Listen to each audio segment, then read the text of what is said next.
Welcome back to Big Talk, episode 9. Team. Huh. I think. 9 and 19. All right, episode 19 here. We are excited to be back, coming back to you. I think it's been since 2021 that we were doing this, right? I think only 2020. Yeah, so we are back, and I think we're better than ever. We got I got my two co-hosts here. I got Walter Sellers. I mean, he's a up and coming bodybuilder in the industry. Runs a very successful personal training business, and we are also working with big sports together. So, looking for some exciting things in 2023. And I got my other co-host Rashad here, Rashad Scott. Last time we were on Big Talk together, he was infancy stage, and his business is booming right now with personal training, doing great things, and he's going to get back on stage in 2023 as well. And then, of course, me, Fred Biggie Smalls, I'm coming back to the stage this year, doing the Masters Olympia in August, and so it's going to be an exciting year, 2023. As fitness professionals, we are just hoping to help as many people as we can achieve their fitness goals and stay healthy.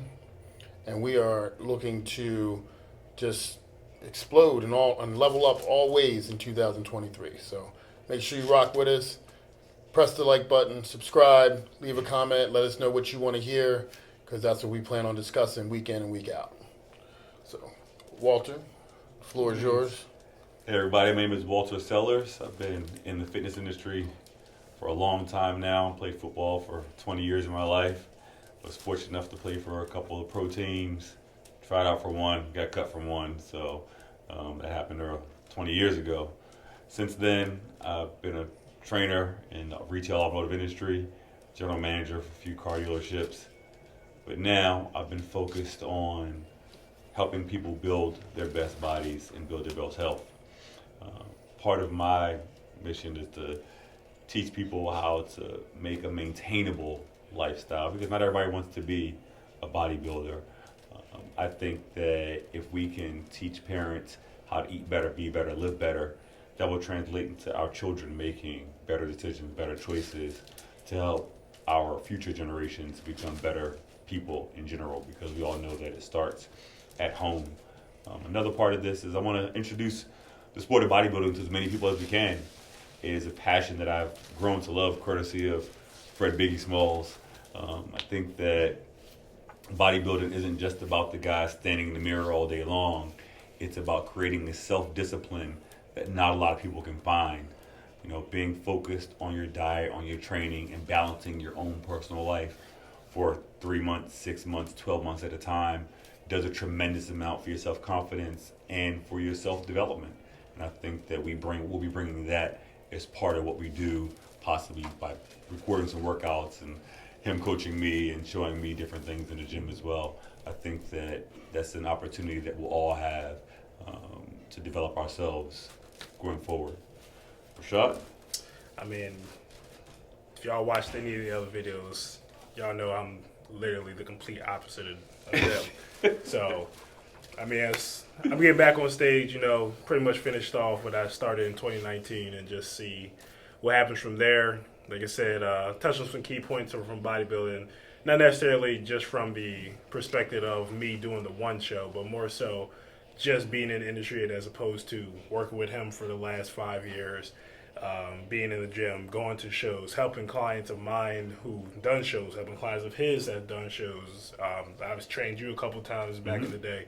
So that's just, I'm giving more of the insight from the entry level of bodybuilding to not necessarily what to expect, but like you said, the realization of what is and what isn't of what people think of bodybuilding. Some of the stereotypes are true, half of them aren't. So could touch on that a little bit more. That's dope. So you touched on something that you talked about training the person that's not necessarily wanting to get on stage, but just the person who's just trying to get healthier and the person who's trying to get better in their life, right? Just trying to improve their health so their quality of life is better. Bingo. So let me ask you if you face this challenge, because I know when I was super competitive, like doing 8 shows a year and doing the Olympias and all that stuff, I know it's sometimes hard for me to switch gears to tone the intensity down to make it, because honestly, the best nutrition program, the best workout program is the one you're going to adhere to. Bingo. But obviously, when you're a competitive athlete, that's not acceptable. Right. It just has to be done. Whatever it takes to get you in the best shape possible, it has to be done. So, does it feel good physically, emotionally, mentally? Does not matter. Right. So, how do you deal with when you're in deep prep? You're eating what you don't like. You have almost no energy, and you're demanding more of yourself. How do you look at the person who's telling you, I don't know what to do, and the real answer is just stop eating so much. Stop cheating on a diet already laid out. How do you do it in a way that makes them feel like you're respecting who they are and understanding where they're coming from? So I had this challenge just recently. I was fortunate enough a few weeks ago to participate in the Amateur Olympia. And as I was approaching that stage, I was dying. I was down to around 1,500 calories a day. I think my basal metabolic rate is around 3,700 calories a day. So for me, I literally told my clients 6 weeks out, 4 weeks out, 3 weeks out, listen, if I am short with you, if I seem tired, if I seem angry, I am. But I need you to understand it's not personal, and I will do all that I can to buffer it. Right. What some of the things that I did, trying to avoid the uneasy conversations with the clients, I would literally sit in my car before I go, because I travel to my clients. I would sit in my car for 5 minutes before I would go in. Walter, it's not them. It's not them. And then go deal with them, because 95% of my clients are women, and women in a very sensitive age group. I train mostly women who are from 35 to 55, and so they've had children, they've gained weight, and are battling, trying to get back their, regain their body, their physique, their mindset.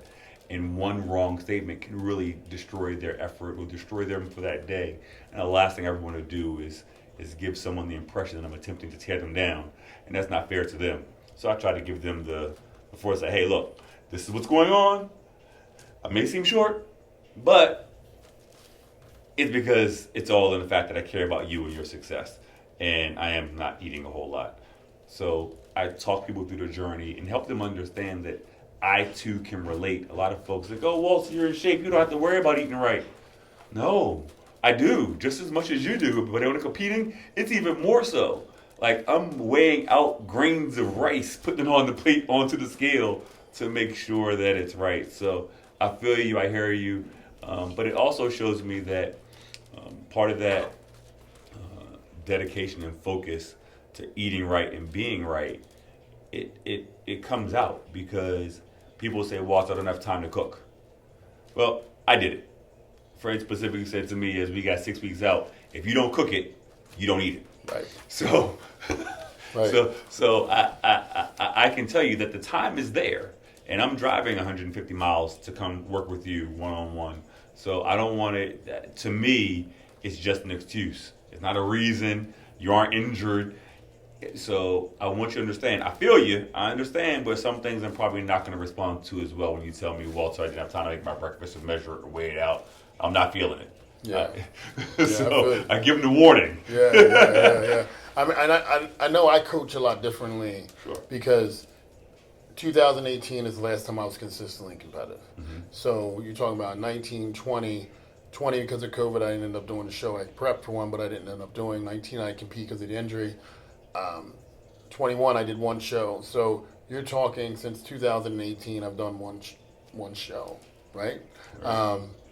And now I'm going to go back into it this year. But it's made me a better coach because in coaching the lifestyle person, even that, the way I look at it is completely different than when I was ultra competitive, competing all the time. Like, I would have said the average person. And clearly we know once you take the step to go into fitness, you're no longer the average person, right?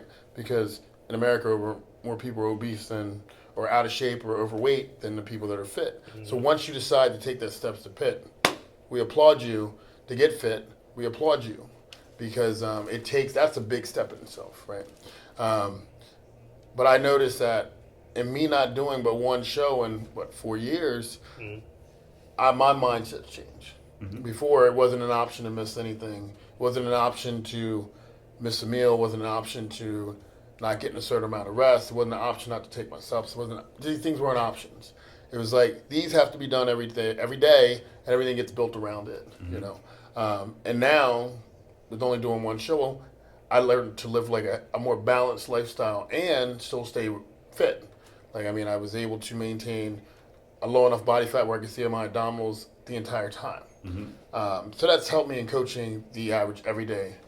I messed up the lifestyle person every day on a more continual basis.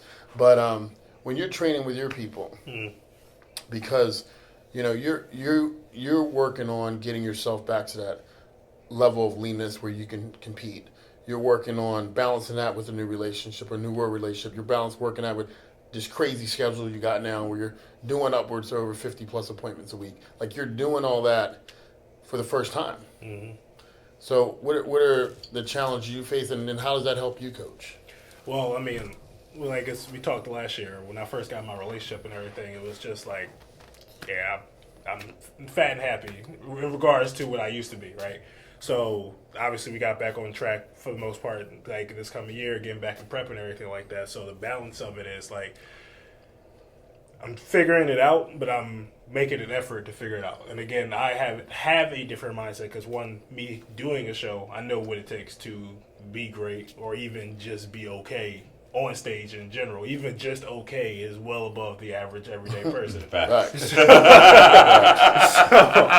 So that's a whole different thing. But again, I already know what that feels like, so I know what I have to do to get back there for myself. But how I apply that to my clients for the most part is, like you said, I was the fat kid growing up, so I know I can relate to it. Yeah, exactly. So I can relate to what it was like to be fat at one point in life. I can relate to having fall, because when I went through my breakup and everything, I didn't care about shit in regards to diet wise. When I worked out and everything, but diet wise it was all over the place, and you saw me and everything. I didn't get sloppy, but I was nowhere close to what I was during prep, leading up to prep, or anything like that. So I know it's like to get back on and stuff like that. So I have empathy for my clients in regards to the struggles of everyday life and whatnot. But just because I have empathy doesn't mean I have sympathy for you constantly messing up. Because I had a discussion with one of my clients one time. Been training for a year. Actually, I'm not. You remember Dog Man? And I was saying by name. My dog wants to do 90 minutes of cardio a day. And he's I'm going to tell the story, but at his client, he signed up with me for 3 months and tried to put on a whole bunch of muscle. Yes. Yeah. Yep. Yes. Yep. And you know him. So I signed up for 3 months. He was a referral because I have a client that put on around like 32 pounds of muscle in like roughly a year and a half with me. So he saw his results. So he wanted to I want to get strong too. I'm like, okay, we got it. Laid that thing out for him. He said, well, I can't do this. I was like, look, we can make it work. I know you got your job and everything. Literally did everything I could in regards to making it work for him. He started at 142. He ended at 142. And he had every excuse in the book about how his dog was hyperactive and he had to walk her 90 minutes a day. I feel like I'm not eating enough, but he's not eating the meals. So he wants to get an extra meal. I'm like, well, I can't give you extra meal if you're not following the whole diet.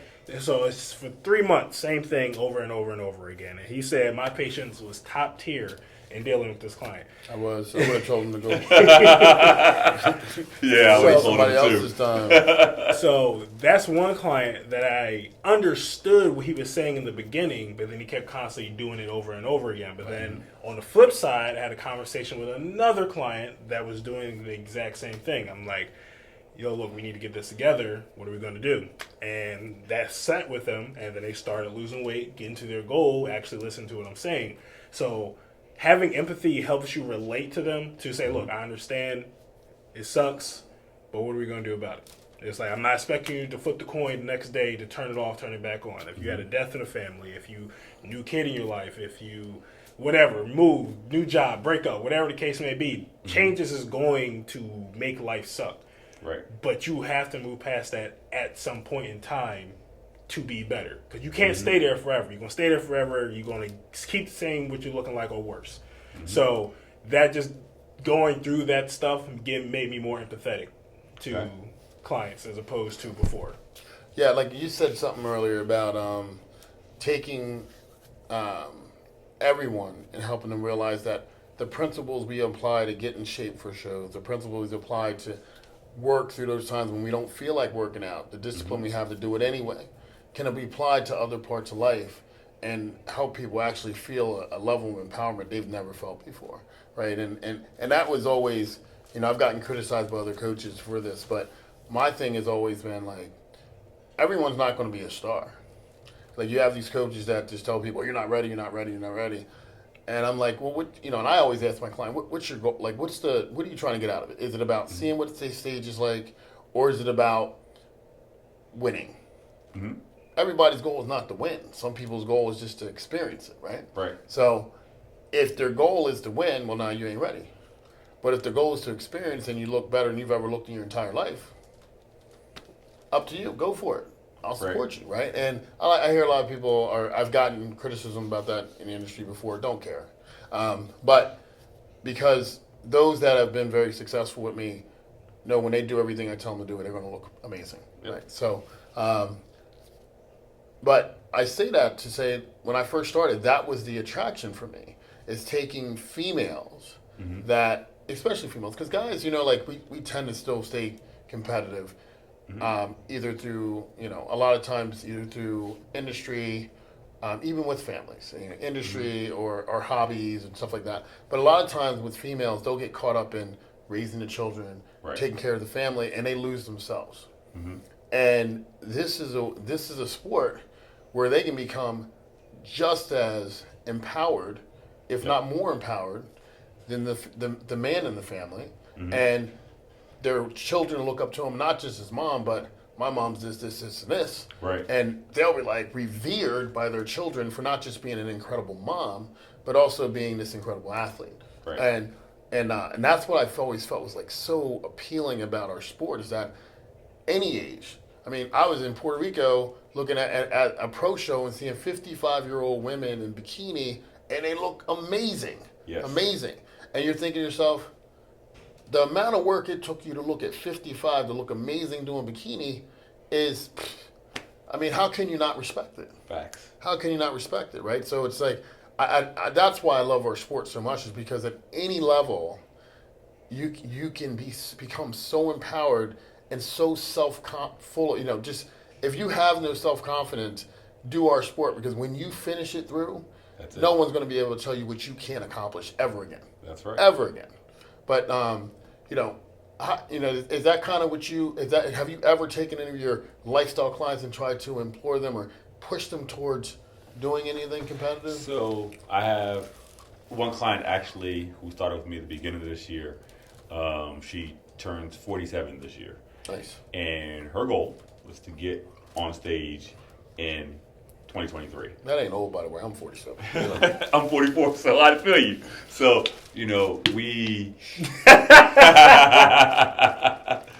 our goal is to get her as close to stage ready as she can ever be. And I asked her, what exactly is she looking for? She says, Walter, I have never been a competitive athlete in anything. And I know I can't go play basketball, can't go this, can't do this, but I feel like this is something I can do. And she said, if you're willing to help me, I want to work with you. And those are the types of things. I've had some clients lose 100 pounds. I've 24 clients over the past 12 months lose 100 pounds. And for people to see what they look like from the beginning to what they look like from the end, without surgery, without these wonder drugs, with all the crap, who actually do the work, they appreciate their bodies and their physiques so much more because they realize what it costs to get there. And I think that the instantaneous want of American culture has driven, unfortunately, women in particular to go get surgeries, to go get this. The same amount of recuperation time, preparation time, and money that you're going to dump into this surgery, I can do the same thing for you in 9 months. Fred can do the same thing for you in 9 months. Rashad, same thing. And the difference is you will respect yourself and your body that much more because of the amount of time you knew it took to get there. One of the biggest recidivism surgeries out there is bariatric surgery, right? Because your mind says, okay, I'm thin now, I can eat what I want. Mm-hmm. And we all know that's not true at all. Not the truth. But what I will tell you, on the Olympia stage 6 weeks ago, I weighed 210.9 pounds. And I've been eating what I want every day. This morning I weighed 219.8. It's a lot different when you do the work and you're aware of what's going on your fork. When I say what I want, I have a candy bar. You know, but I still eat chicken. Still eat rice, still eat salmon, eat everything. That pizza this weekend, yeah, football game was on. That wings, of course. But it's you respect the work that you're doing. So like Fred said, you know, it's I see the transformation. And I can look at you and tell too that in the minute I lay eyes on you, if you've been cheating or not. Okay. You know, I know week to week, if I only see you once a week, okay, you didn't eat right. How do you know? Because I know. I can look at your body, look at how you're responding to what we're giving you just today in the gym, how you have or have not been following the plan. So, but to see that transformation in people, man, and then I did that. Nobody can do that for you. Like I can't lift the weights for you. Man, that's the beautiful part about it. Is nobody can give you. That's something you can't buy. Right. You can't give nobody more money and say, "Can I get more muscles?" That ain't gonna work. So Nope. you have to earn it. You gotta earn it. You have to earn it. You can't, can I lose some extra fat? I mean, you can get liposuction and all this other stuff, but if you don't learn the principles on how to eat properly, you're going to end up with the same deal because your body is going to store the fat differently, but it's going to restore it. That's right. So, I see a lot of people that have gotten the lower tummy lipoed and suctioned out, and they're like, how come I got this big roll up here now? Because your body just storing the fat where they didn't take the fat cells out, right? So, you're only shooting yourself in the foot if you don't learn to eat properly, learn to exercise regularly, and I think most people tend to look at it as a punishment. Mm-hmm. Like I had a woman come to me today and she was like, I have to be able to get back to normal. Mm-hmm. And I thought, what do normal people look like? Right? Like honestly, ask yourself, what do normal people look like? Because the norm is no longer fit. And even if they're small, they're still not necessarily fit. If you don't learn to create a habit of exercising regularly, eating properly, and not overeating, and not always, your food doesn't have to always be glorious. Sometimes it can just be okay. It can just be something that's of substance, so you're not hungry, right? And I think too often we make it that, as Americans, we make it like it has to be this amazing meal every single time. And, I think if you can get past that mindset of, I'm doing this because it's going to give me a better quality of life, then it'll be a lot easier to stick to not even a diet, just an eating regimen that doesn't create such a surplus of nutrients going in your system all the time. Mm-hmm. How do you feel about that? In regards to what you just said, or in regards to the putting the client, like we started off with saying, transferring the client to the stage? Whatever you feel. I'm not an interviewer, man. I'm just your friend. Yeah, just whatever you heard, bro. I mean, again, it's just the average is out of shape, overweight, obese, all that stuff. So it's just, again, normal isn't normal anymore. And well, let me rephrase that. Normal isn't healthy. I'll put it that way. Because nobody's asking you to have abs. Because if anything, more studies have shown the more abs you have on average, the more malnutrition you are in general. In regards to the everyday person, not people in our industry. So, I mean, abs are very hard to get. So they are. This is true. They are. Genetics play a big part in this. But you have a person who is genetically not walking around with a six-pack all the time unless they are truly working hard. It's hard work. It's hard work, and it takes a lot of discipline. But I guess here's a question for you. Okay, so if you have a client who you give the plan to, how do you, and you know they're not following it, and you know they might work out pretty hard, but you know no matter what, they're going to cheat on the diet. How do you stay motivated to do that plan for them over and over That's again? extremely hard. So I have a couple people like that right now, and I take a different approach with both of them because one, I'll go each one of them. So one initially lost 50 pounds with me and felt very content on reaching that 50-pound loss. And again, they look completely different than they did when they started with me. It's great. They're more healthier than they were. Sorry, they're healthier than they were when they started with me. And now that person is so content on where they're at, which is, again, you're healthier, it's cool, but you could be better. And I know you want to be better, but now you're just so content on just trying to get stronger. Again, if you want to get stronger, I'm definitely help you with that. But it's just like, what are we doing with the diet? Like, what's the purpose? And now his weight's starting to go back up. So it's like, now what are we doing? It's like, do you want to get back up to where you were? Because, I mean, granted, you'll be stronger at that weight, but did you like being at that weight? So I'm trying to set different goals for them now that ring true for them. So for him specifically, he has a birthday coming up, and I was like, look, birthday's around the corner. We are so close to the goal that you want to reach. Why not reach it before that time period? Set a different, same goal, just said differently, or different motivation. Well, that specific person. The other person initially wanted to lose weight with me, been training with me for a year, had followed the diet a little bit in the beginning, fell off completely, followed the diet, and I'm like, look, what are we doing? And then now going to a wedding in sometime this year, I don't know when, and now they're having a different motivation to fit that dress that they want to wear for that wedding. Sure. So the best things that's worked for me in regards to the people who actually want to do it, they're just lost in the sauce of what we did in the beginning. Try to find a different goal, reevaluate the goal. What are we doing? Why are we here? Why are you spending this money? Like, what's the purpose of you being here? So just reevaluating everything typically works. When you're doing it, and you got a person that you know is not going to change, like you're putting all this effort into it, they're not going to change. Are you the type of trainer? And I don't think there's right or wrong in this, so let me clarify it. Are you the type of trainer that's going to say, you know what, you're not good for business, I'm going to fire you as a client? Because one of the things as a trainer is if they're not getting results and they tell people they train with you, it's not a good look for you. That's right. Right. So you actually hurt your business at that point. Right? Facts. So are you the kind of trainer that's going to say, maybe you should take a break right now, come back to me when you get refocused?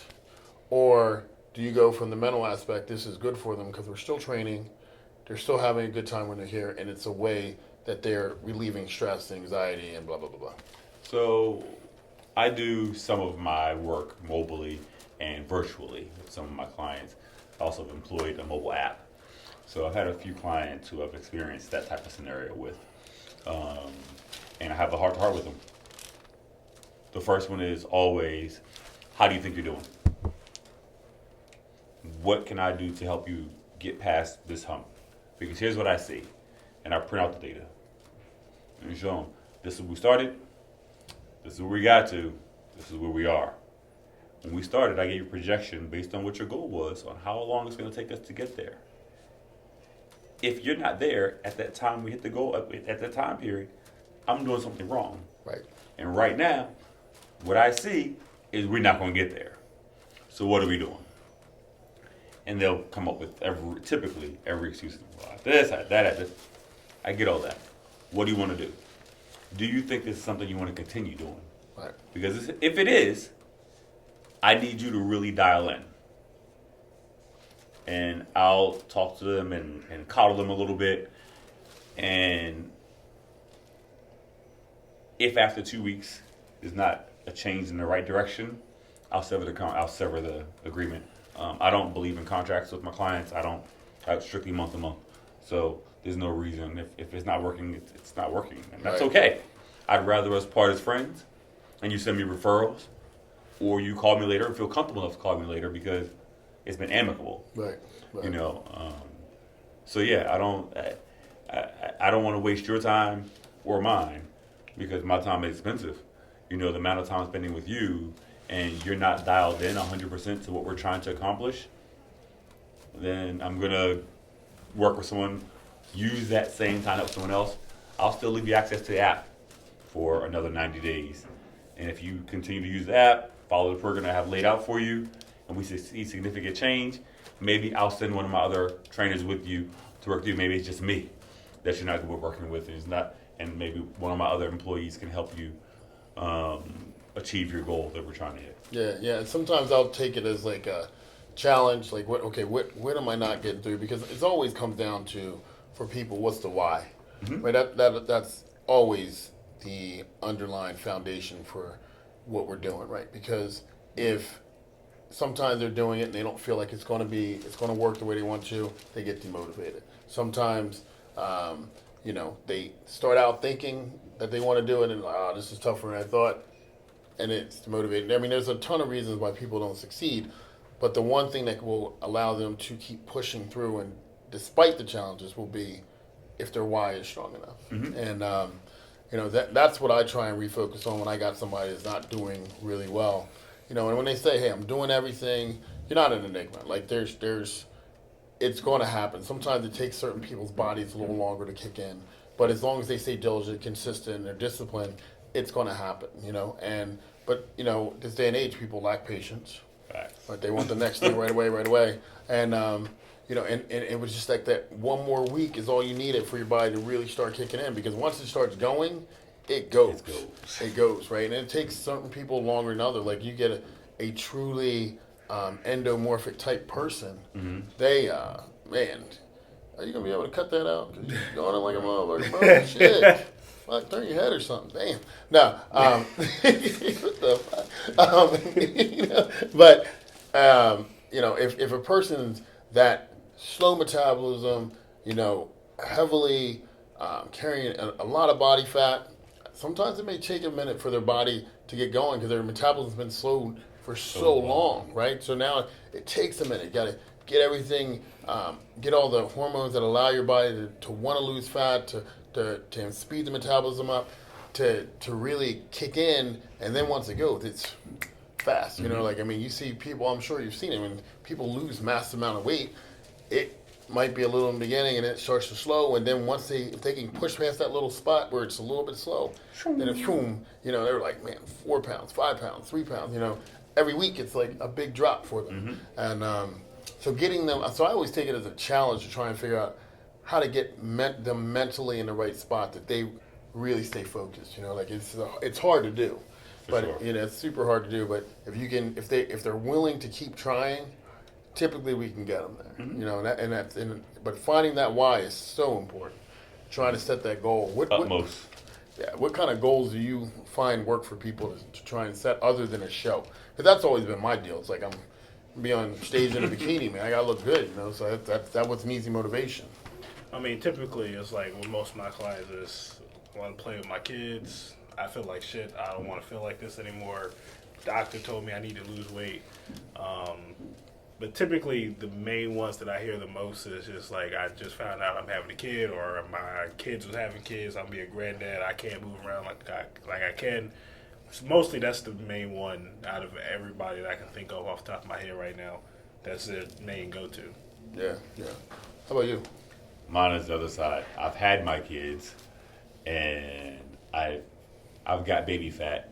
Okay, how old are your children? 12 and 14. It's not baby fat anymore, sis. It's not baby fat anymore. But no, it's the lifestyle, man. Like I told you before, selfishly for me, my goal is I want to change the next generation. How can I change the next generation? By getting the moms and the dads to eat right now, to train now. If I can make that happen, the children won't be inclined to make bad choices because that won't be the choices that they have at home. Sure. So if they're used to eating a certain way, when they go to school, they won't eat the crap. Facts. Hopefully. Facts. And when they become adults, they'll eat better just because they're eating better. Yeah. You know, selfishly, for the African American community, we are the fattest of the entire population of the United States of America. I think the stat is 39.9% of all African Americans are over 30% BMI. Yeah, I mean, and it's not a secret why, right? Like our ancestors and the way we were raised to eat was things that are Leftovers. high in nutrients, right? Like nutrient dense, higher fat in the food. And the reason why we were okay getting away with it before is because we were doing more manual labor than what we're doing now, whether it's as slaves or on plantations or, and now, or factory workers, things like that. Now, a lot of us have a lot better jobs. We're in corporate America, we're computer, tech savvy, all that kind of stuff. And you're not spending nearly as much energy, yet we're still eating the same BS that we were eating before, there was a funny video I saw where they were talking about, fried chicken and, I can't wait to get that heart attack, or I think I sent it to you. Not a sweet potato with sweet potatoes with the sugar and all this the butter and everything else. Like, let me get that cholesterol. It's everything we eat that we have been brought up on as really good food is so bad for us. Yeah. So bad for us. And, trying to do healthy alternatives to it. And again, that's Southern cooking a lot of times, right? That's it. So, every once in a while. Yeah. But some of us eating it every day. That's And then what else? That soda. soda. God, tearing soda up, man. These people are like, I was a drink Coca-Cola drinker. I was a Coca-Cola drinker, right, bro. And I actually had a Sprite while watching the game yesterday for the first time in 5 years because my daughter didn't finish it. And I'm like, I'm just not throwing this soda out. I'm just going to drink it real quick. But thirsty the rest of the day from that. Yeah. I had to drink water, so much water. I was so thirsty from all that, I guess all the sugar and everything in it. And it was like, man, it tastes good when you first drink it. But if you get used to drinking that is terrible for you. Absolutely terrible for you. So you want to burn 240 calories? Have a 20-ounce soda. There you go. Crazy. But yeah. So I just think speaking of that, were you rooting for the Eagles yesterday? No. I'm a sorry. 49ers fan since I was a kid. Got that smackdown yesterday. We don't want to talk about that, bro. I mean, we're down to a 4-string quarterback. We had 3 different quarterbacks take snaps yesterday. It was awesome. Oh, it was amazing. It was. But injuries are part of the game. It was amazing. Injuries are part of the game. And then with the KC game was good, right? Did you watch that? Yeah. I watched both games. That's my dad's team, so I know he's a Kansas City fan. Yeah, man, it was good. It was good. They were talking about how Joe Burrows is the standard for quarterback, and I'm thinking everything's about what you've done for me lately. Because Patrick Mahomes has been to the AFC Championship the last 5 years in a row, and they're saying somebody else is a better quarterback. But I was happy to see him win yesterday, and not to make it this focus, but when I was growing up, they used to tell me all the time, you can't win with a black quarterback. Facts. So to see two black quarterbacks start in the NFL in the Super Bowl for the first time is major. It's major, man. I mean, I'm telling you, it's like one of those things that we're not racially driven as much these days, right? But it feels good. It's a big deal that we are abolishing that stereotype and making it look silly. Because growing up as a kid, even though it was the '90s and everything, it was still irritating as hell to hear. Sure. And one of those things that you say, we're laughing at all those people now. Yeah. So I love that about what we're going to be able to display. A few years ago was black coaches, and and that was put to rest. And now Tony Dungy won his, and Mike Tomlin. Right. And now you get 2 black quarterbacks in the Super Bowl at the same time. It's like, it changes the game for sure. Absolutely. No more the stereotypes, and we put all that to rest, and that's a beautiful thing. So, yeah. But I think that's what I like about this sport, though. Right? Oh, this sport, to me, this sport, either you look good or you don't. Yeah, and I mean, you have a gentleman from the Middle East. Yep. Where exactly? is Hadi, it? Iran. Iran, right? So, Iran, and he's Mr. Olympia. And Yeah. you say to yourself, the guy who got second would have been for the United States the better ambassador because he Sure. speaks the language and everything, but he didn't look the best. And don't get it twisted. Worldwide, Right. Hadi's got as many fans as anybody worldwide. Probably has more, to be honest with you. But as an American-based sport, you go. Hadi isn't the best ambassador, but man, he looked the best, and so on that day he won. And it's a beautiful thing when it's really about the physiques and not about race or politics. Exactly. It's about the physique, and clearly it's not about politics because Hadi wouldn't be the winner. Right. It's about who was the best physique On that that day. day. The judges really got it right I think so. during the Olympia. It was. I mean, I love Brandon, so I would have had Brandon Curry winning, but He loves you too, so I talked to him yeah, out there. yeah, It was good. I would have had Brandon, but that I don't know whether that's my bias because of just how I feel, but and that's another thing about and this is something you can attest to. You hear people all the time talking about politics in our sport, all the time, but it's subjective. It is. It is. Yeah. So how can there not be some human bias in there? I mean, because we went to that one show in Laurel, it was 2019 for Mag's show, and what's his name? Juan Governs. Was it Juan? I think it was Juan. Yeah, one. And this one dude, big goofy, something I was about to say, won because he knew everybody there, and they were looking for size, not conditioning. Sharp and conditioning, yeah. And so it's like he looked like crap. Like in comparison to other shows I've seen at that point, and the other shows I've been to and whatnot, and it's just like he was just big. Yeah. That was it, and it was men's physique at that too. So it's just like, Wow. why? Yeah. Well, one, the messed up part about our sport, and I love our sport. So, but the messed up part about it is, or one of the unfortunate points about our sport is, there's no clear criteria past bodybuilding. Like, Right. in classic physique, it's pretty clear. But when you're looking at like men's physique, it's not clear. Like, it's almost like, what's your preference? Yeah. Right? Because if you look at our past 3 champions, you have a taller, very wide, but not quite as thick. You have a Brandon Hendricks, right? Hendricks. Hendricks, yeah. I think he's perfection.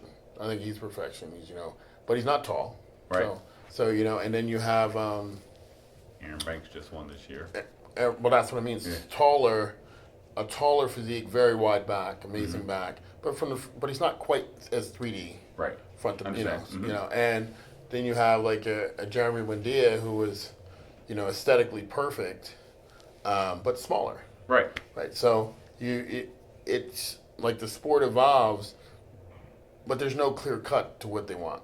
Right. Like it's going to be different, and like this year is one from the back, like his back just destroyed Everybody else's, but I thought Brandon from the front looked better. So, it's just a matter of personal opinion at that point because you're not saying like in bodybuilding is very simple. You have muscularity, you have conditioning, you have density, you have symmetry. Symmetry, Sorry, right. muscularity and conditioning. Same muscularity, density, you have symmetry. How much muscle the person can, how conditioned they are, and symmetry. So that's pretty clear cut when you're looking at it. But men's physique is not symmetry. You're not even judging legs. So symmetry is not it. Conditioning, of course, but you're not supposed to be too big. But what's too big? Right. On everybody's physique, it looks a little different, right? And there's no weight cap on men's physique either. It's just height. It's just height. That can look crazy. So that division, I do not envy the judges trying to judge that division at all. That's a tough one to judge. But what I was getting at is when I was head judging, because I did some head judging for the INBF for a few years, and I judged for the AMBC and for the OCB. And when I would judge, I'm a guy that likes a good back. So the person who had a better back, I was typically more biased to them winning. And so our sport is going to always lend itself to be personal preference. Right. How can it not? That's just our sport. So, but I think I think this is a good time. We segue to the next one. We'll talk more in depth about all of this in our next podcast, in our next episode, we're going to talk about all the divisions, everything from women's bikini to men's open bodybuilding, the 212 and all that. We're going to discuss all of those in the next episode. And so study up. But I hope you enjoyed our perspectives as coaches, fitness professionals in this industry, and how we're looking to help all of you achieve your best physique. Do you have anything to add, guys? Yeah, I look forward to our next combo. All right, so remember, if you enjoyed the content, please like, subscribe to the channel, and let us know what you want to hear in the comments. So, peace. Peace.